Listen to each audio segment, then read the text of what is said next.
कमला नाम की एक विधवा औरत थी। उसकी 3 बेटियां थीं। उनकी बेटियां अब बड़ी हो गई थी, इसलिए उसका चिंता बढ़ने लगा था।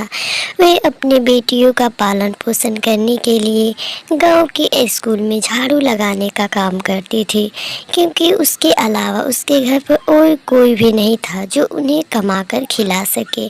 समय मिलता था तो वह गांव में भी झाड़ू लगाकर और कुछ ज़्यादा पैसे कमा लेती थी।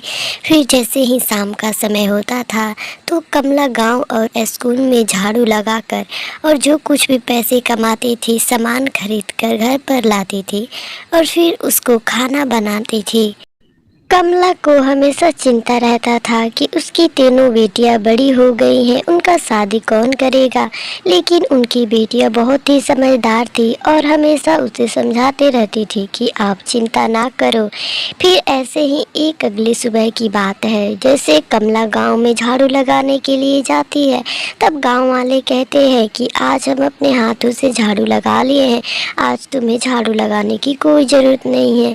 फिर कमला एक सेठानी के घर पर जाती है, तब वह सेठानी कहती है कि मैं अपने घर का झाड़ू खुद लगा लूँगी, आज से तुम्हें काम पर आने की कोई ज़रूरत नहीं है।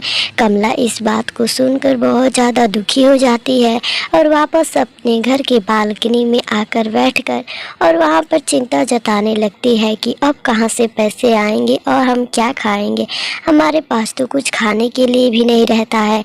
तभी ये सारी बातें एक जीन सुन रहा होता है। तभी उस जीन को तरस आ जाता है और वे कमला के पास आता है और फिर कमला से कहता है, अरे बहना, आपके पास कुछ भी खाने के लिए भी नहीं रहता है, मुझे सब पता है। मैं आपको एक जादुई बर्तन देता हूँ, इसमें आप जो कुछ भी बनाइएगा बहुत ज़्यादा हो जाएगा और आप पेट भर खा लीजिएगा, आपको खाने का टेंशन आज से कभी नहीं होगा। फिर कमला उस जादुई बर्तन को अपने घर पर लाती है और उसी जादुई बर्तन में खाना बनाती है। फिर कमला के घर पर बहुत सारे तरह तरह के अनेक प्रकार के खाना बन जाते हैं। वे अपनी बेटियों के साथ बैठकर उस खाना को खा रही होती है। तभी एक गांव का व्यक्ति का नज़र इन सभी पर पड़ता है और वह व्यक्ति सोचता है, इन लोगों के घर ऐसा खाना कैसे आ सकता है। फिर रात के समय वह व्यक्ति उन लोगों के घर पर आता है और जानना चाहता है कि यह खाना कहाँ से आया था।